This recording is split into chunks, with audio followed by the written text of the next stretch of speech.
اس سے اعلان جنگ کرتا ہوں۔ میرے ولی سے جو دشمنی رکھے گا، میرے ولی سے عداوت کرے گا، بغض کرے گا، حسد کرے گا، میں اس سے اعلان جنگ کرتا ہوں۔ فرماتا ہے ما يتقرب الی عبدی بشیء احببت، اور میرا جو بندہ ہے وہ اس وقت تک میرا قرب حاصل نہیں کر سکتا۔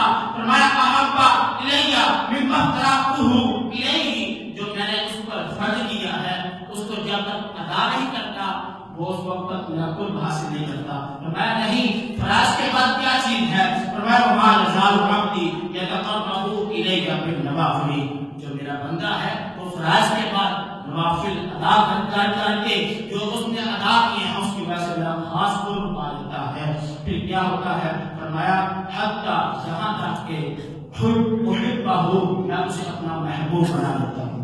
میں اسے اپنا محبوب بنا لیتا ہوں۔ فاذا، اور جب میں اسے محبوب بناتا ہوں، احببتہ، تو جب میں اس کو اپنا محبوب بناتا ہوں، كنت سمعہ، تو میں اس کے کان بن جاتا ہوں، میں اس کے کان بن جاتا ہوں۔ فرمایا الذی یسمع بہ، جس سے وہ سنتا ہے۔ فرمایا میں اس کے کان بنتا ہوں جس سے وہ سنتا ہے۔ پھر فرمایا میں اس کی آنکھیں بن جاتا ہوں۔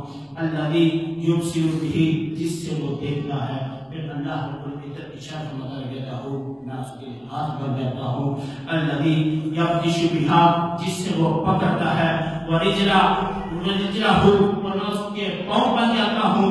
الذی یمشی بہا، جس سے وہ چلتا ہے۔ میرے دوستو، ابو ہریرہ سرکار سے روایت کو نقل کر رہے ہیں، سرکار صلی اللہ علیہ وسلم فرما رہے ہیں میرا رب فرماتا ہے کہ جب میں اپنے بندے سے محبت کرتا ہوں وہ میرا قرب حاصل کر دیتا ہے۔ میں ایسی محبت کرتا ہوں کہ میں اس کے کان بن جاتا ہوں جس سے وہ سنتا ہے، میں اس کے ہاتھ بن جاتا ہوں جس سے وہ پکڑتا ہے، میں اس کی آنکھیں بن جاتا ہوں جس سے وہ دیکھتا ہے، اور میں اس کے پاؤں بن جاتا ہوں جس سے وہ چلتا ہے۔